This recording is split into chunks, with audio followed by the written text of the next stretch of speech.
Assalamualaikum warahmatullahi wabarakatuh.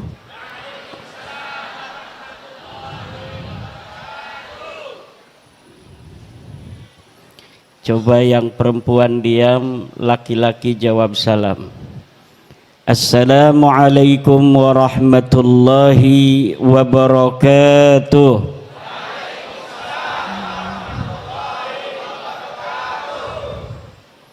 Sekarang yang laki-laki diam, perempuan jawab salam.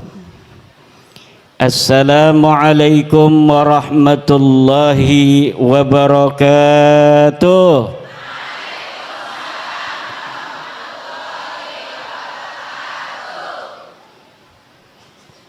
Kayaknya kerasan perempuan ini.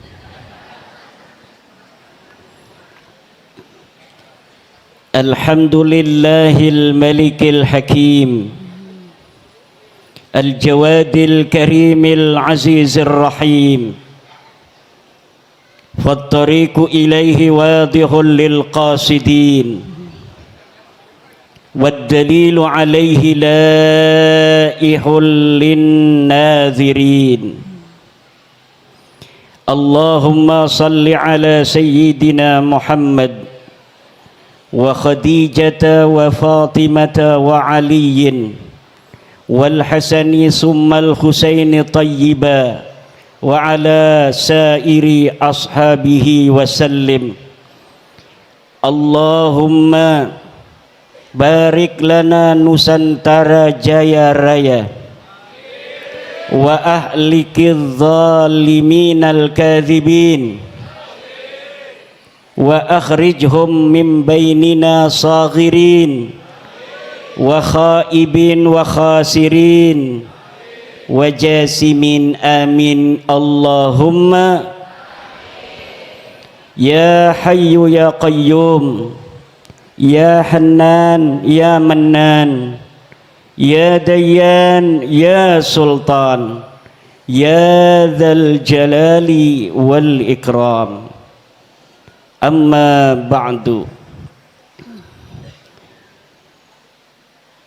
faya ashabal fadail, hadaratil mukarramin, para alim, para kiai, para ulama, para tuan guru, wabil khusus sahibil fadilah wal karamah, khadimil ma'had al-ikhlas aqsal madinah,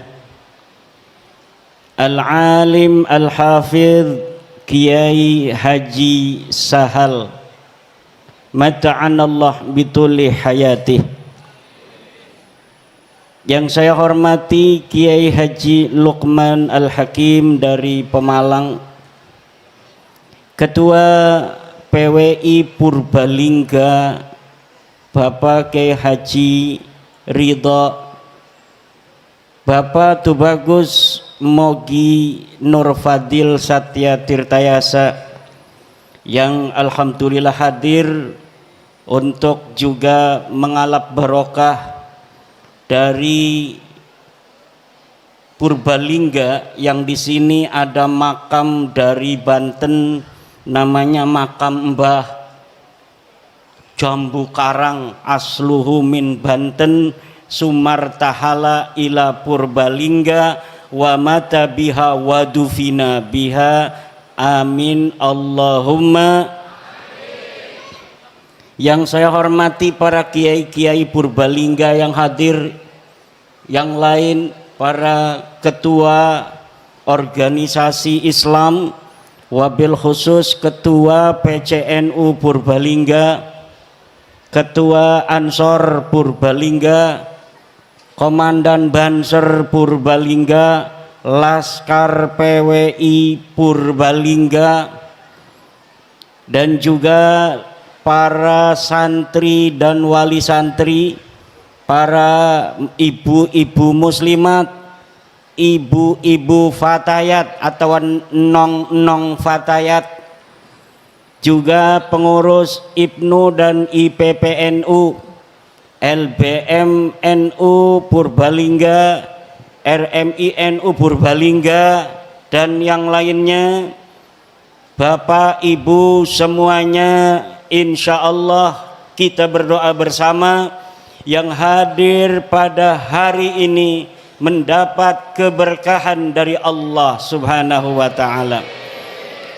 Disehatkan semua badannya, dipanjangkan umurnya, dibanyakin duitnya, suaminya taat ibadah, banyak duitnya, naik pangkat semua, istrinya jadi istri-istri yang salihah, anak-anaknya cerdas-cerdas, sehat, panjang umur, jadi pemimpin bangsa dan negara,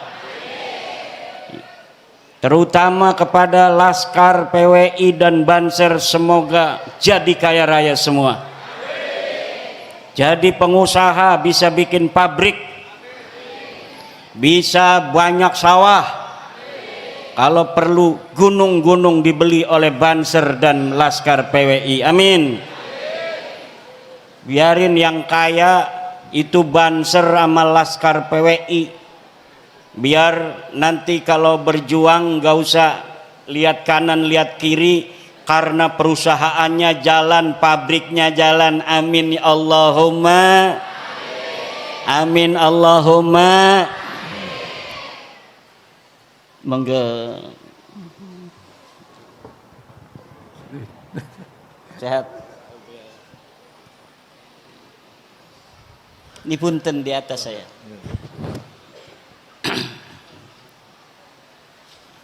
Sebuah kebahagiaan saya dapat berjumpa dengan sahabat seperjuangan di dalam ta'lim ulumiddiniyah litalamidah seperti Kiai Sahal, masih muda, ganteng, jenggotnya masih hitam, nggak tahu istrinya berapa ini. Kira-kira seumuran unda-undi sama saya. Saya di bawah 50, beliau di atas sedikit 50, unda-undi. Cuma kalau dilihat dari pondoknya, jelas besaran pondoknya Kiai Sahal. Tapi kalau dari istri mungkin menangan saya. Takbir, takbir, takbir. Setuju ibu-ibu? Udah takbir-takbir nggak setuju gimana urusannya. Dan saya berbahagia bertemu dengan saudara-saudara saya dari Purbalingga. Mungkin ini adalah mampir saya yang pertama, kalau lewat sudah di Purbalingga, tapi belum pernah mampir. Tapi alhamdulillah sekali mampirnya di tempat yang penuh barokah,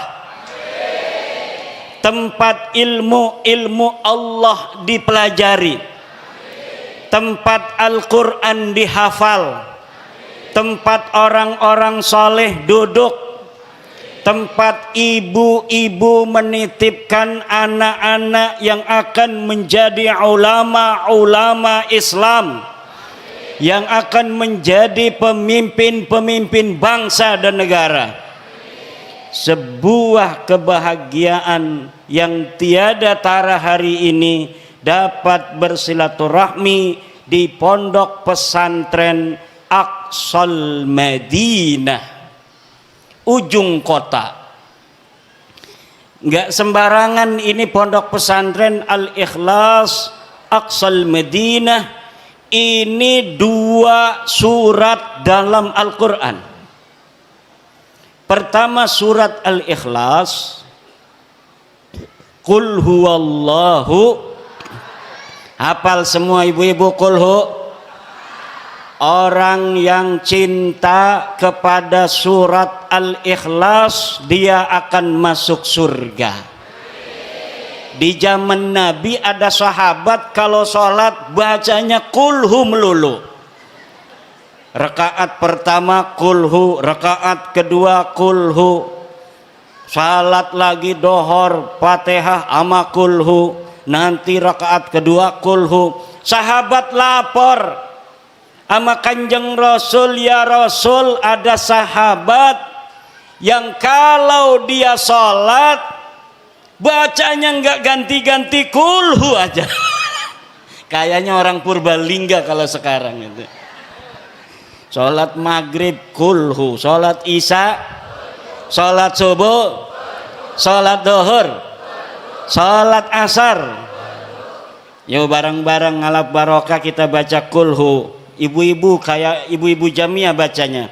A'udzu billahi minasy Bismillahirrahmanirrahim. Qul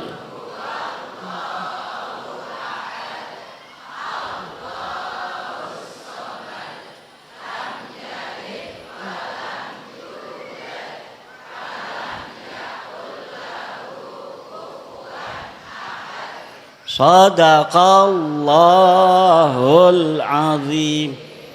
Saya sengaja ibu-ibu suruh baca kulhu karena bisa jadi walaupun wali santri datang kemari hanya nengok anak atau nganterin anak tapi belum pernah talaki membaca kulhu di depan Kiai Sahal. Betul? Kiai Sahal ini al-hafidh al-hamil yang mempunyai sanad Al-Quran sampai ke Rasulullah Muhammad sallallahu alaihi wasallam. Tadi ibu-ibu baca sudah didengarkan oleh Kiai Sahal, berarti ibu sudah nyambung sanad riwayat Asim, qiraat Asim riwayat Hafs kepada Kiai Sahal. Alhamdulillah. Surat Al-Ikhlas, nama suratnya tidak ada di dalam ayatnya. Betul? Namanya surat apa? Coba tadi Qul huwallahu, enggak ada. Allahus, enggak ada Al-Ikhlas. Lam yalid walam, enggak ada Al-Ikhlas. Walam yakullahu, tidak ada Al-Ikhlas. Itulah orang ikhlas. Ikhlas dalam berjuang. Dia itu berjuang tapi namanya tidak perlu untuk disebutkan. Itu namanya ikhlas. Keikhlasan itu ibarat air. Bu wero banyu, wero ora banyu. Wong ngebangun tembok nggo pasir nggo nggo temboknya kedeleng ora? Ngomong Jawa ngerti ora? Oke, tembok kedeleng ta ora? Waktu bikinnya ada tapi lihat sekarang tembok ada air apa tidak? Kalau misal kita lagi bikin tembok nggak dikasih air jadi begini apa tidak? Keikhlasan itu laksana air, dia menentukan tetapi dia tidak kelihatan. Itulah Aqsal Madinah, itu surat Kulhu tadi, surat Al-Ikhlas. Aqsal Madinah ini kalimat yang ada di dalam Al-Quran. Kira-kira Bu surat apa? Surat Yasin. Surah Yasin. Iya dua harkat aja. Yasin. Banyak ini mobil tahlil disupiri oleh tukang tahlil yang baca Yasinnya ianya panjang. Yasin. Betul. Keenakan. Padahal ya itu hanya dua Yasin. Gimana? Yasin. Ulangi lagi. Kalau lagi keenakan ibu-ibu jemiahan, Yasin. Ada nggak yang begitu? Itu kurang ianya 2 harkat. Yasin. Gimana? Ya. 1 harkat gimana? Ya. 1 harkat? Ya. 2 harkat? Ya. Gimana 2 harkat? Ya. Ya disatukan. Ya. Disatukan. Ya. Itu 3 harkat. Ya. Gimana? Satukan. Ya. Gimana? 3 harkat tuh. 4 harkat. Ya. Gimana? Disatukan. Ya. Gimana? Ya. Ya.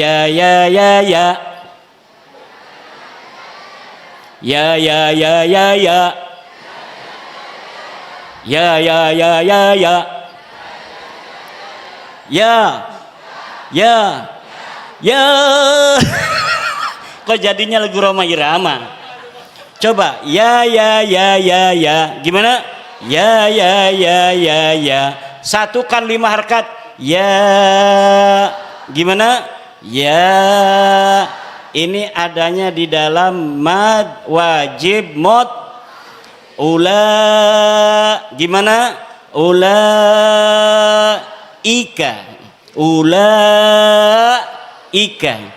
Sekarang mad lazim harfi musbah yang 6 harkat. Qaf. Berapa harkat? 6. Ya. Gimana? Ya. Qaf. Gimana? Alhamdulillah. Yasin. Aqsal Madinah ada di dalam surah. Aqsal Madinah ada di dalam surah. Waja'a min aqsal madinati rajulun yas'a. Gimana katanya? Waja'a. Berapa harkat tuh? 5. Waja'a min aqsal madinati rajulun yas'a. Ulangi. Waja'a min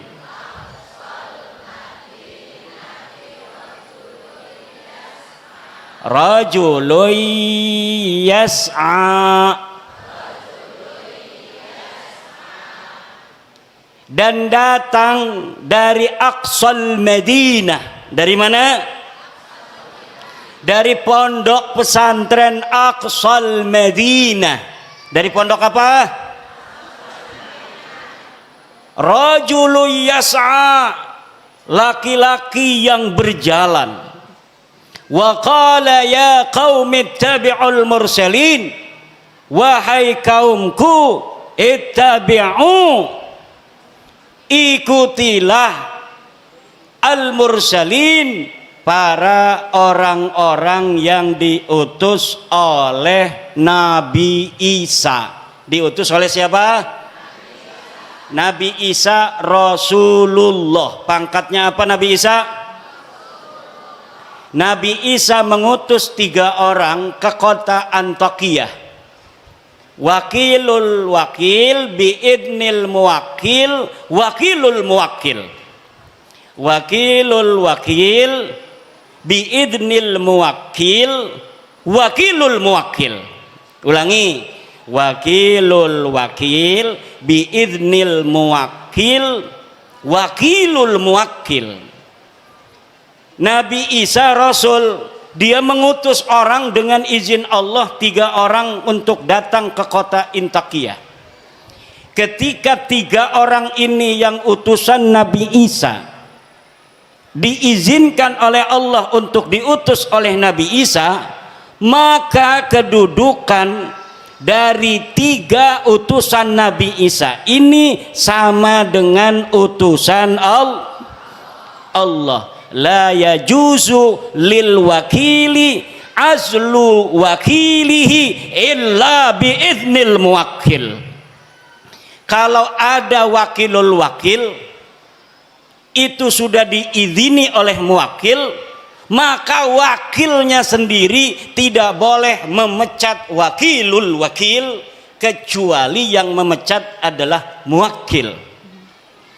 Ini tentang Aqsal Madinah. Jadi zaman dulu ceritanya begini, Nabi Isa diutus oleh Allah menjadi nabi dan rasul untuk menyebarkan tauhid la ilaha illallah, tidak ada Tuhan selain Allah. Kemudian Nabi Isa mempunyai murid. Muridnya ini diutus ke sebuah kampung untuk menyebarkan agama Islam. Muridnya ini 3. Kemudian ditolak oleh orang kampung. Tapi alhamdulillah di kampung itu ada rajulun yas'a. Siapa? Rajulun yas'a ini menurut Syekh Nawawi At-Tanara Al-Bantani di dalam kitabnya Marah Labid atau yang dikenal dengan Tafsir Munir, namanya Habibun Najjar. Siapa namanya? Habib An-Najjar. Habib ini Habib asli pakai sod. Ini Habib pakai Habib An-Najjar. Namanya Habib. Diutus 3 utusan oleh Nabi Isa, ditolak oleh orang kampung. Tetapi di kampung itu ada seseorang yang adanya di pojok, kemudian mengajak orang kampung itu untuk menerima utusan Nabi Isa. Qala ya qaumi ittabi'ul ittabi'u man la yas'alukum ajraw wa hum. Ikuti ini 3 utusan. Al-Mursalin, kata Syekh Nawawi di dalam Tafsir Munir, Al-Mursalin itu alladzina adharud dalila wa awdahu lakumus sabila. Orang-orang yang membawa dalil. Habib An-Najjar mengajak orang-orang kampung Intaqiyah untuk mengikuti orang-orang yang membawa dalil. Man adharu alladzina adharud dalil wa awdahu lakumul sabil. Orang-orang yang memberikan dalil, orang-orang yang menjelaskan jalan. Kalau ada orang yang berbicara tentang kebenaran, dia membawa dalil, pegang. Kalau ada orang datang membawa kebenaran tanpa adanya dalil, tolak. Wala taqfu ma laisa laka bihi ilmun. Jangan kau ikuti apa-apa yang kamu tidak tahu dalilnya. Ada orang ngaku-ngaku miskin ke RT, atau jangan ke RT, ngaku miskin di rumah sakit. Betul apa tidak? Saya miskin, kata petugas rumah sakit. Mana dalilnya? Dalilnya harus bawa. Ngaku miskin supaya gratis di rumah sakit, harus ada dalilnya. Betul apa tidak? Dalilnya adalah surat keterangan RT, RW, kecamatan, dan dinas sosial atau dinas kesehatan bahwa dia adalah orang, maka bisa gratis di rumah sakit. Pak, saya nggak mau bayar Pak, orang miskin. Mana dalilnya? Ini Pak, keterangan dari RT-nya. Ini keterangan miskin dari RW. Ini keterangan miskin dari kecamatan. Ini keterangan miskin dari dinas sosial. Ini keterangan miskin dari Dinas Kesehatan. Baru rumah sakit menggratiskan orang yang mengaku ngaku miskin aja Pak. Pak, ya ngerokok baik. Harus ada apalagi orang yang ngaku cucu. Betul apa tidak? Orang yang ngaku miskin harus ada dalil, apalagi orang yang ngaku cucu. Mana dalilna? Ngaku-ngaku cucu Nabi. Mana kitabnya? Mana hasil tes DNA-nya? Ono. Kita belaka, sejarah helaka, tes DNA ini melenceng ning dindi. Tes DNA ini melenceng nangen dindi. Ada di Indonesia, Bu.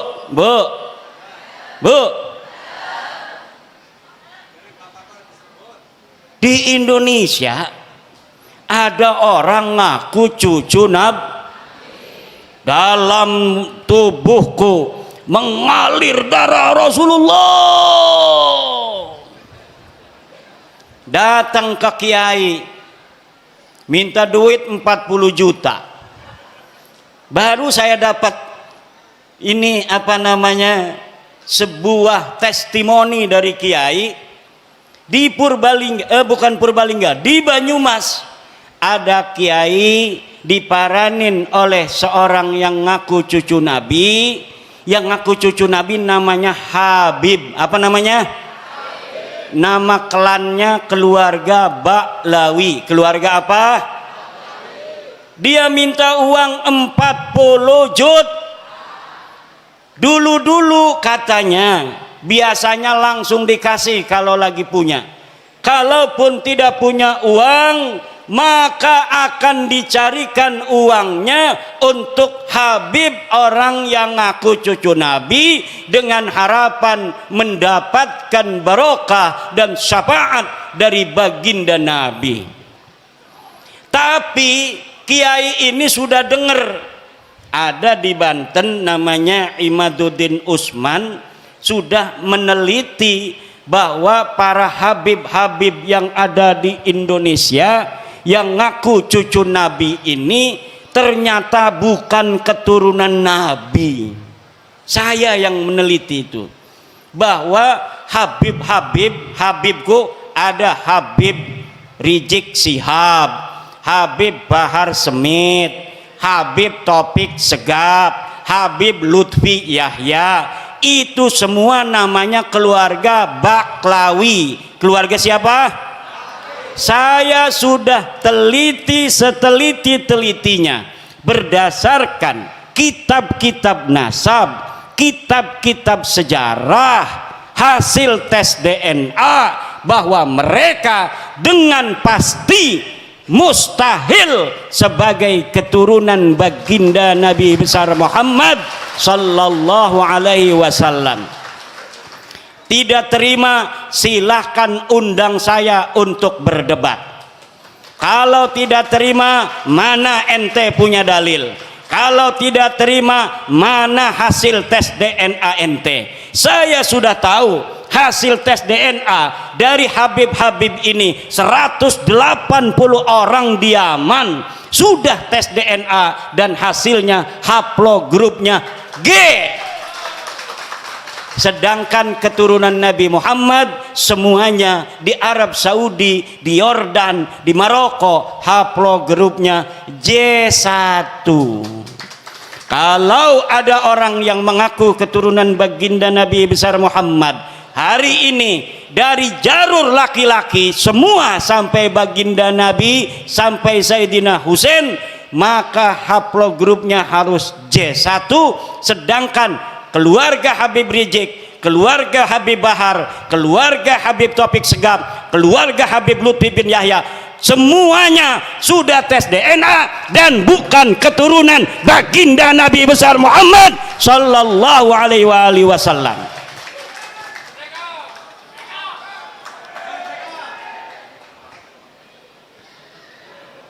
Itu ceritanya. Kembali kepada Kiai Banyumas tadi tuh, karena dia sering mendengerin saya ketika si Habib ini minta uang 40 juta, dia acting pura-pura jadeb. Kiai Imad pahlawanku, Kiai Imad pahlawanku, Kiai Imad pahlawanku. Langsung Habibnya kabur. Jadi ibu-ibu, bapak-bapak kiai, terutama sama kiai-kiai, kalau ada Habib minta-minta uang banyak, nggak usah banyak ngomong, cukup di depan dia baca wiridan, Kiai Imad pahlawanku, Kiai Imad pahlawanku, Kiai Imad pahlawanku. Insya Allah setannya hilang semua. Lah kita nyari-nyari duit, gelati duit 40 juta gati bu ya, nggih. Megawe ning Tangerang gaji ya 4 juta, berarti 40 juta ya kita megawe ning pabrik 4 bulan 10 bulan nggih.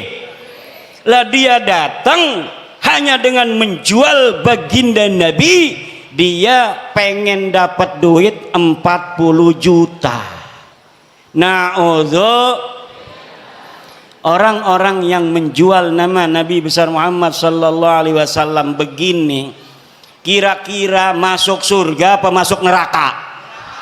Yang keras, yang keras.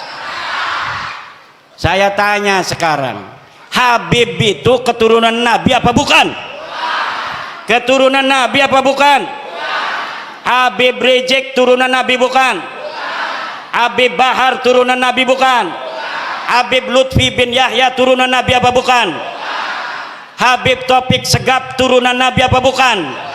Orang Purbalingga sudah bersaksi bahwa mereka bukan keturunan baginda Nabi besar Muhammad.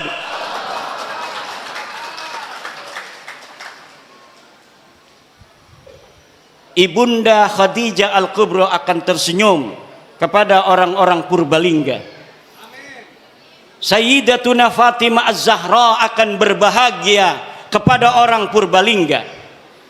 Sayyidina Ali, Sayyidina Husain, Sayyidina Hasan akan tersenyum kepada orang Purbalingga, kepada masyarakat Nusantara yang sudah menyelamatkan nama baik Sayyidatuna Khadijah Al-Kubra, Sayyidatuna Fatimah Az-Zahra, Sayyidina Ali dan baginda Nabi besar Muhammad sallallahu alaihi wasallam dari orang-orang sekarang yang dia bukan turunan baginda Nabi, tetapi dia mengaku-ngaku keturunan baginda Nabi.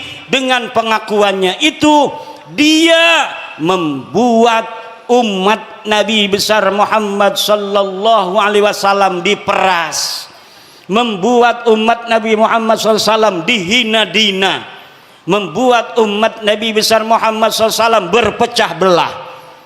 Orang-orang semacam ini dari sisi ilmu nasab bukan turunan Nabi, dari sisi ilmu sejarah bukan turunan Nabi, dari tes DNA bukan turunan Nabi, dari akhlak ba'id, jauh dari keturunan Nabi.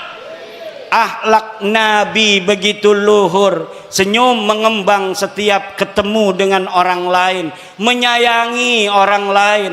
Setiap ketemu orang punya uang, dikasih uangnya oleh baginda Nabi.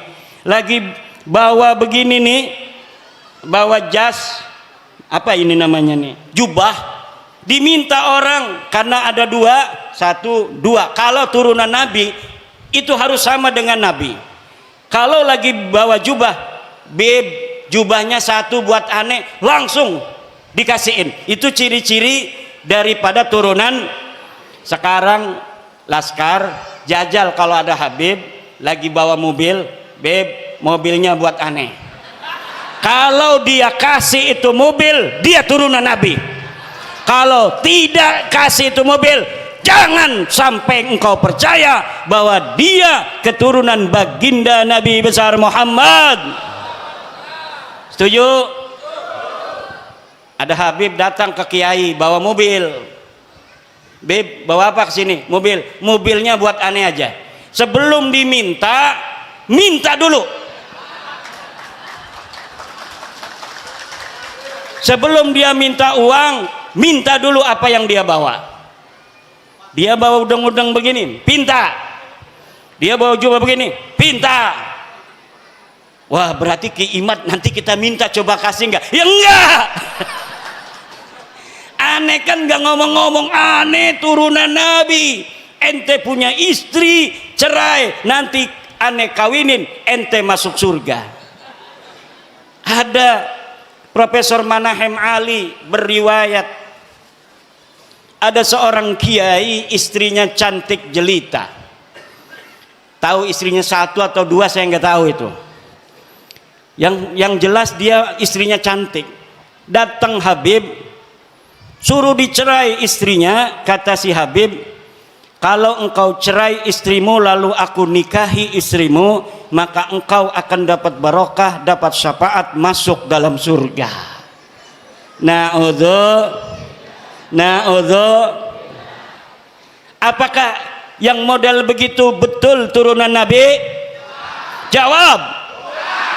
Apakah orang yang datang ke rumah kiai minta uang 40 juta itu turunan Nabi?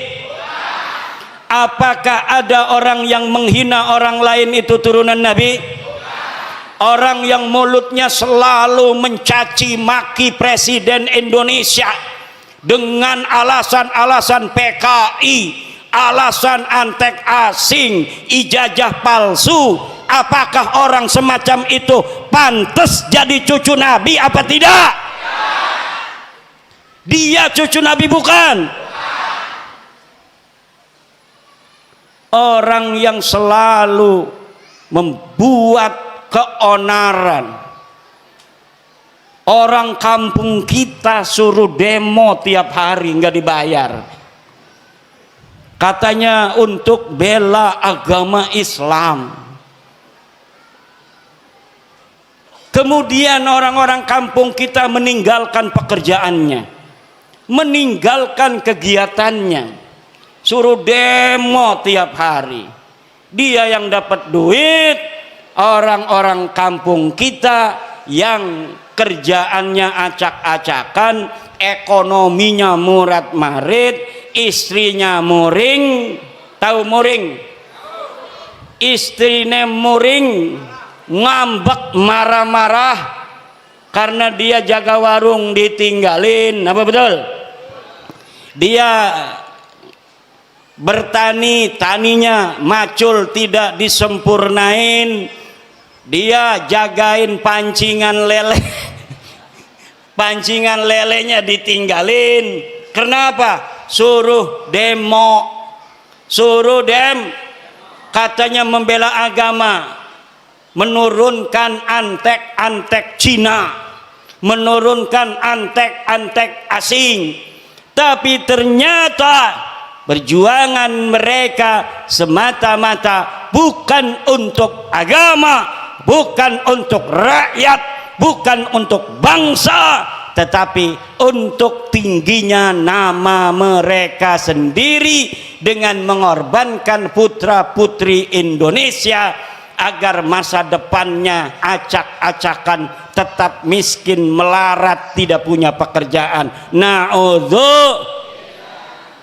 Bu, anak ibu mesantren, betul apa tidak? Anak ibu mesantren pengen jadi kiai, betul? Kiai Sahal sangat bahagia kalau anak ibu-ibu melebihi kiainya. Makanya saya bikin syair, ya Rabbi bil khalil iftah kulla talibina waj'alhumu khairan minna wa khairal umami. Ya Rabbi bil khalil iftah kulla talibina waj'alhumu khairan minna wa khairal. Ya Rabbi bil Khalil, ya Tuhan dengan barokah Syekh Khalil Bangkalan, iftah kulla talibina, beri futuh santri-santri kami, waj'alhumu, jadikan mereka khairan minna, lebih baik daripada aku, wa khairal umami, dan sebaik-baiknya umat. Seorang kiai akan bahagia kalau muridnya lebih pinter daripada dirinya. Betul? Kalau gurunya hafal Quran cuma 2 juz kayak saya, itu juga dulu. Saya sekarang punya murid sudah hafal 30 juz karena habis mondok di saya belajar kitab kuning, dia ngaji di pondok tahfidz, sekarang sudah 30 juz. Saya senang dan bahagia. Dia dulu bisa baca kitab, sekarang sudah hafal Al-Qur'an.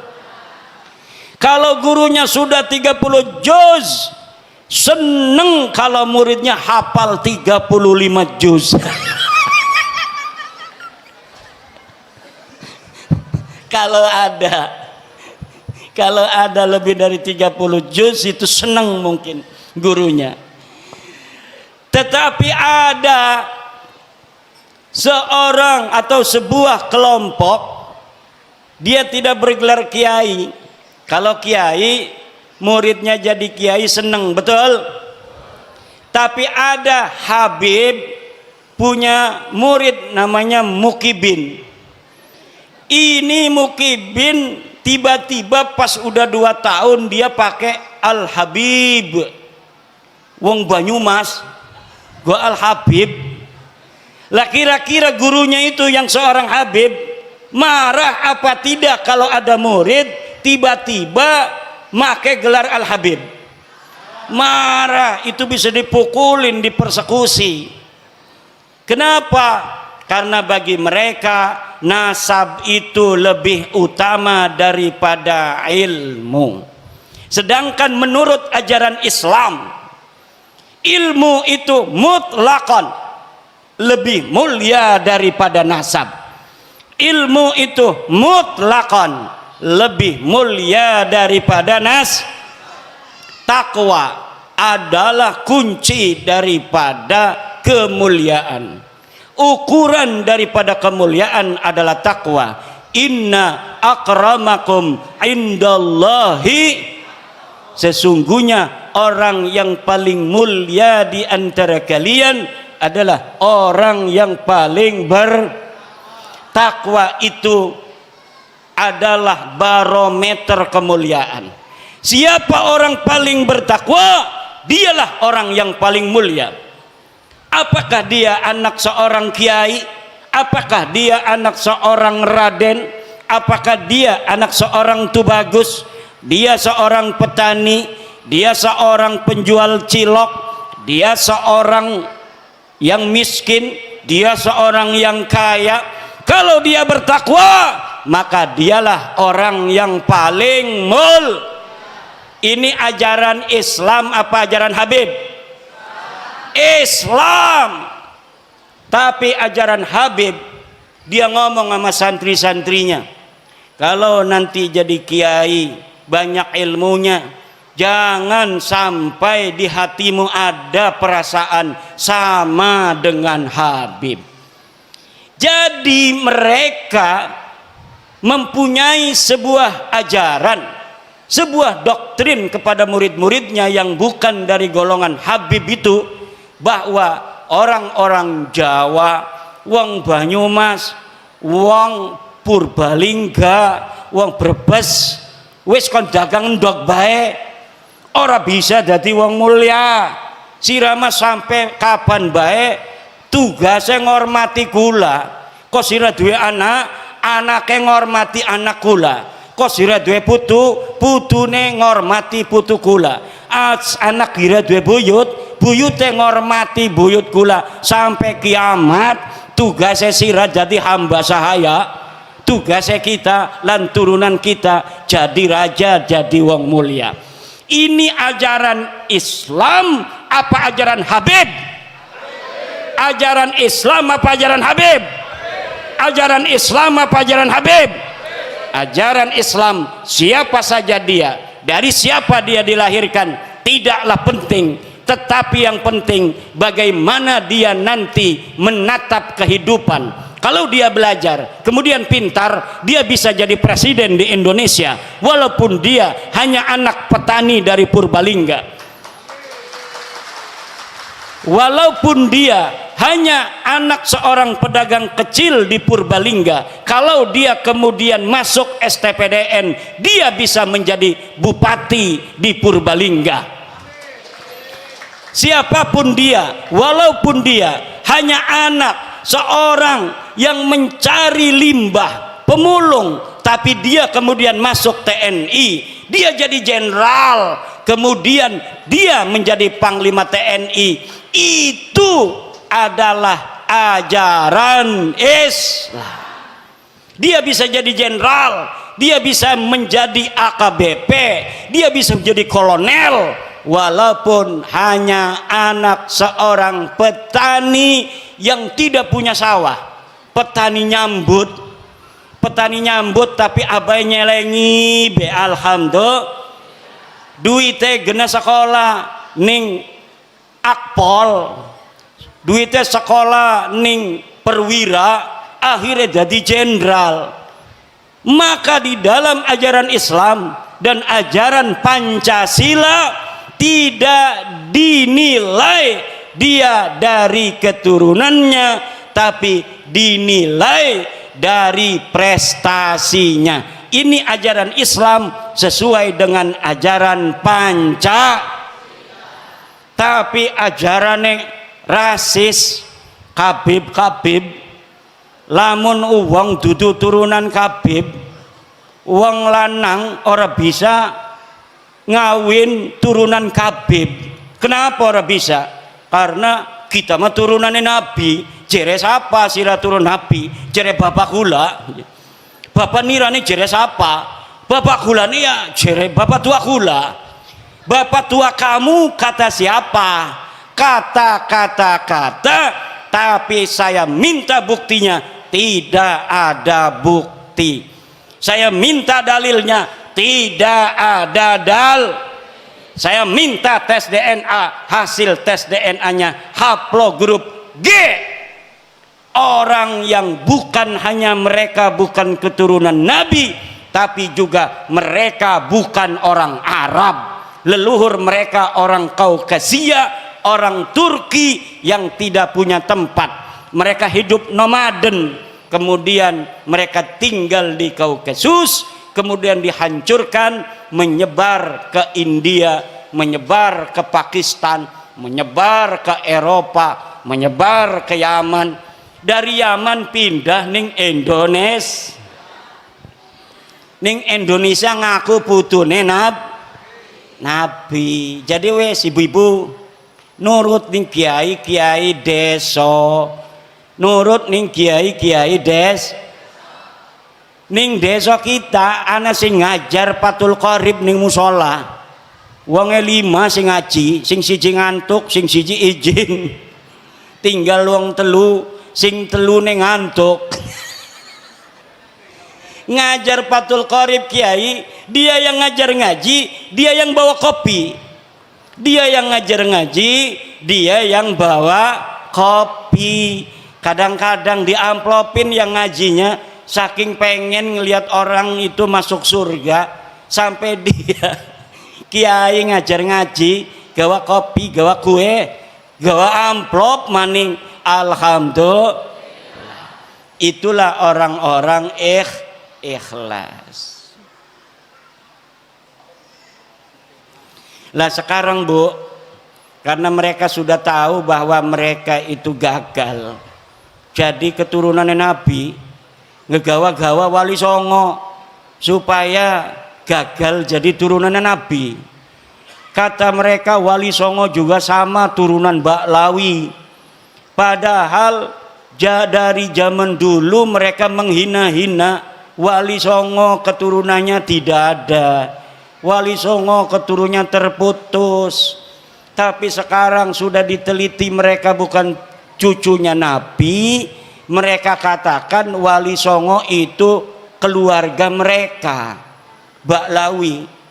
Rizik Syihab sebelum saya membuat tesis tentang bahwa para Khabib itu bukan turunan Nabi, dia ditanya oleh orang tentang Azmat Khan. Dia jawab, saya bukan ahli nasab, tanya saja itu ke Rabitah Alawiyah. Sekarang dia ketika nasab Habib ini sudah putus, gagal jadi putune Nabi, dia kemana-mana kampanye, ceramah muter-muter mengatakan bahwa Wali Songo Sunan Gunung Jati anaknya yaitu Sultan Hasanuddin adalah merupakan keturunan dari Baklawi sama dengan Habib-Habib. Iki arane pengen ngegawa Wali Songo rungkat kaya dewekanane. Mereka sudah rungkat, mereka tidak sudi, tidak ridho. Kalau hanya mereka yang rungkat, mereka juga ingin bawa-bawa Wali Songo yang asli putune Nabi. Wali Songo asli putune Nabi. Pengen supaya Wali Songo juga sama-sama putus nasabnya, sama-sama rungkat nasabe 2024. Ning dindi ceramah muter-muter pakai takbir lagi, salah pakai takbir. Saudara-saudara, Sunan Gunung Jati punya istri Nyai Rara Santang, takbir. Ligane salah. Nyai Rara Santang itu bukan istrinya Sunan Gunung Jati, tapi ibunya Sunan Gunung Jati. Udah salah pakai takbir. Takbir. Marah anak-anaknya keturunan Sunan Gunung Jati, akhirnya minta maaf. Saya mohon maaf. Sekarang dia ngomong lagi bahwa Sunan Ampel adalah anaknya Sunan Gresik. Salah maning bae. Kalau di Banten dia takut sama cucu-cucu Sultan Hasanuddin seperti saya sampai dia minta maaf. Sekarang saya tantang cucu-cucu Sunan Ampel yang ada di Surabaya, bisa tidak mereka membuat Rizik Syihab minta maaf kepada keturunan Sunan Ampel Surabaya?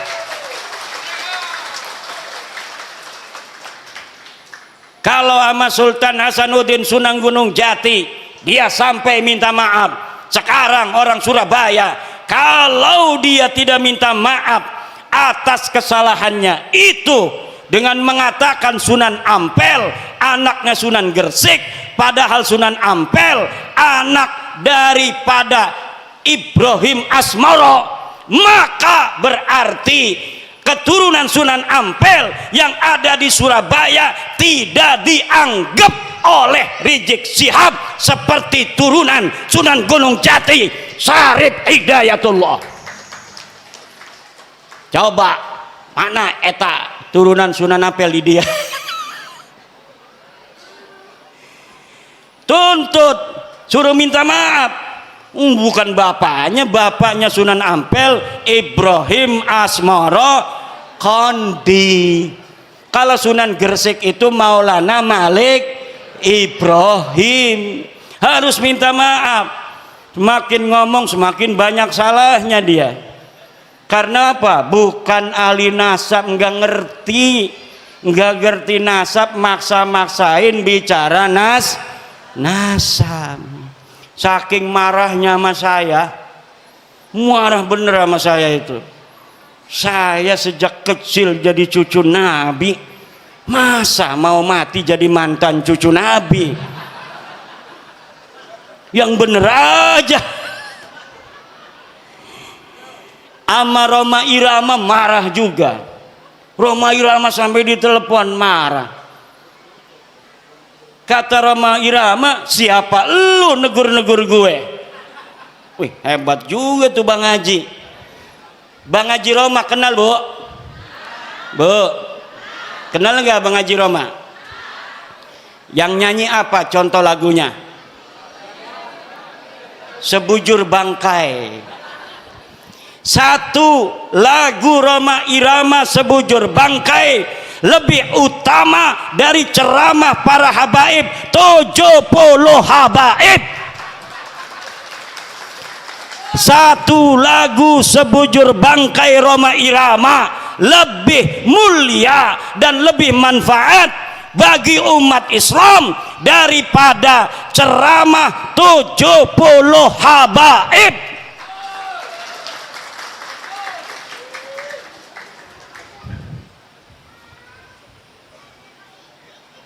Kenapa lagunya Roma Irama kalau didengerin, kalau lagunya masalah akhirat, kaya-kaya neraka di depan mata, betul? Betul nggak? Kalau lagi nerangin masalah keindahan surga, kaya-kayanya surga ada di depan mata. Kalau lagi menerangkan istri salehah, Masya Allah pengen nambah lagi. Setiap keindahan yang tampak oleh mata, apa tuh? Nggak hafal saya. Ada kiai yang hafal seluruh lagu-lagu Roma Irama, namanya Kiai Haji Raden Sarip Rahmat. Itu di rumahnya bukan kitab, dia mah kaset semua. Masya Allah, padahal hafal Quran, pinter baca kitab kuning, tapi ngefan banget sama Roma Irama sampai dia mengatakan bahwa Roma Irama adalah waliyun min auliyaillahi ta'ala. Roma Irama adalah waliyun min auliyaillahi ta'ala. Coba kita lihat, umurnya sudah 80 tahunan, tapi ketika mendengar tentang tesis saya, dia ingin menelusuri, dia ingin meneliti.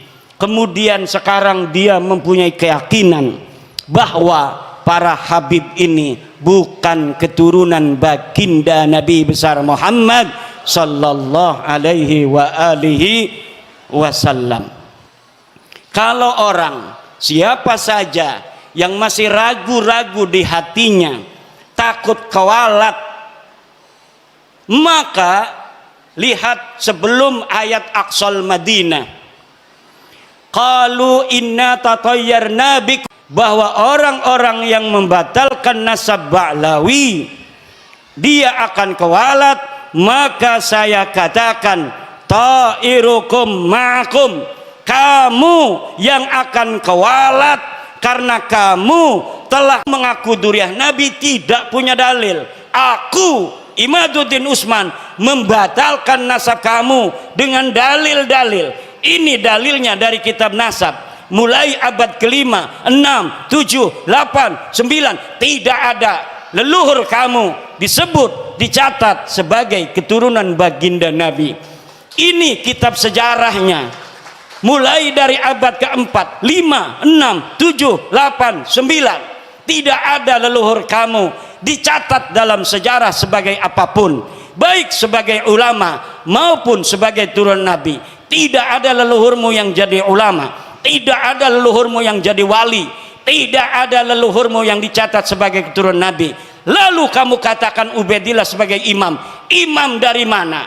Kamu katakan Alwi sebagai muhaddis. Muhaddis dari mana? Tidak ada orang yang mencatat di masanya pada abad ke-5, ke-6, ke-7 mereka sebagai ulama, mereka sebagai muhaddis, mereka sebagai turun Nabi. Teu aya pokok nama, teu aya.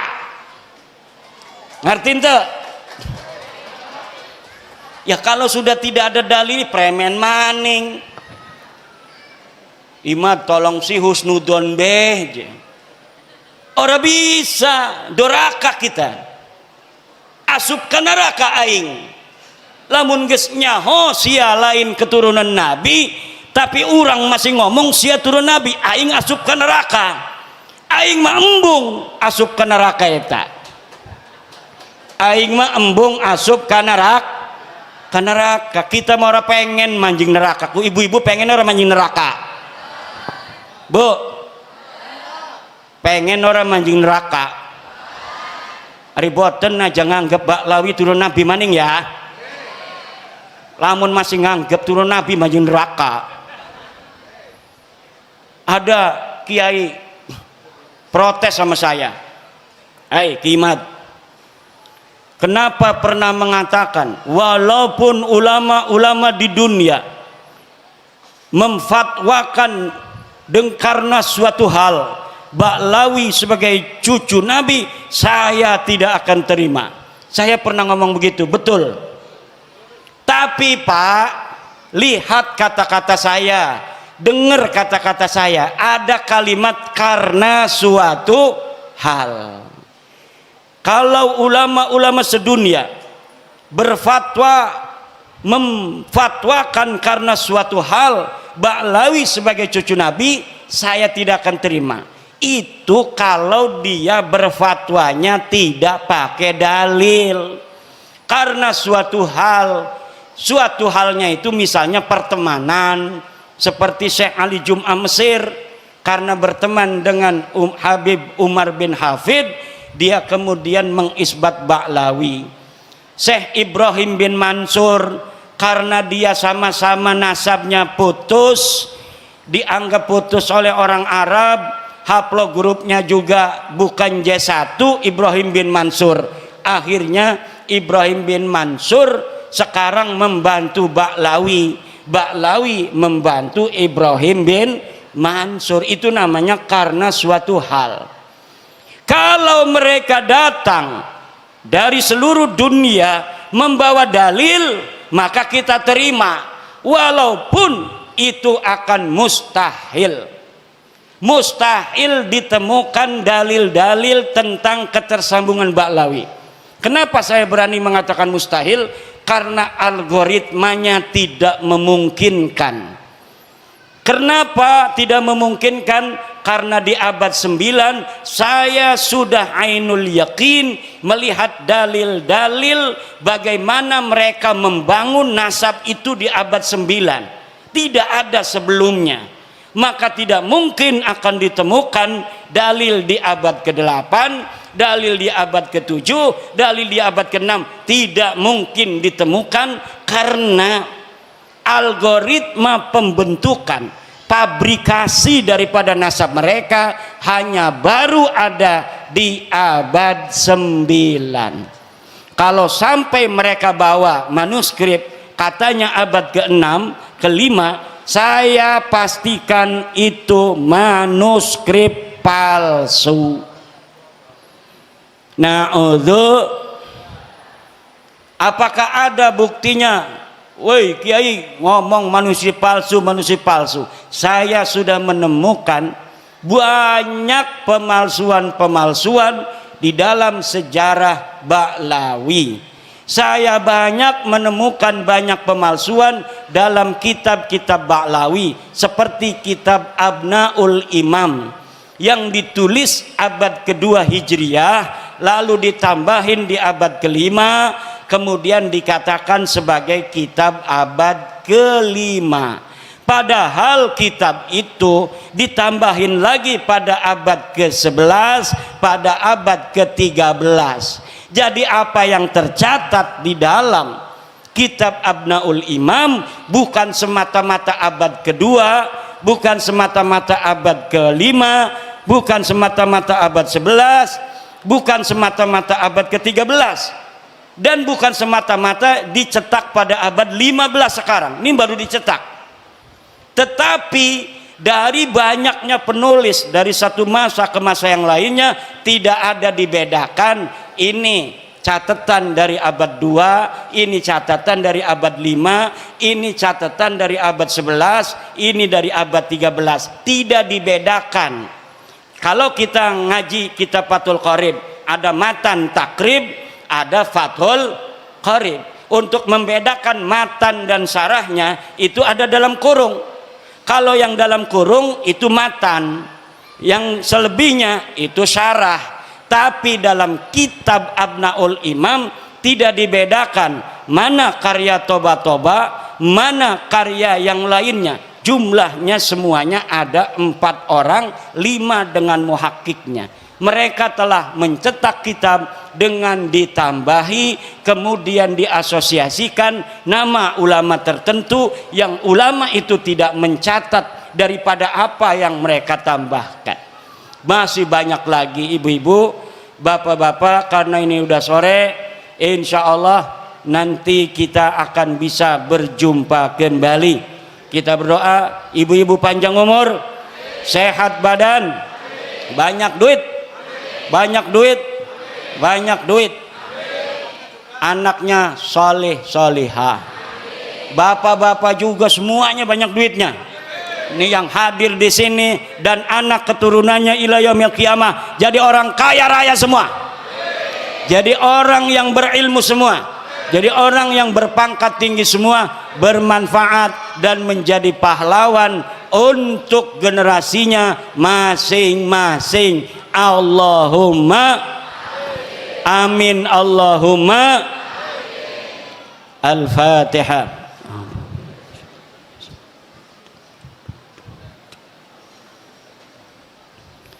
Wallahu huwal muwaffiqu ila aqwami thoriqin.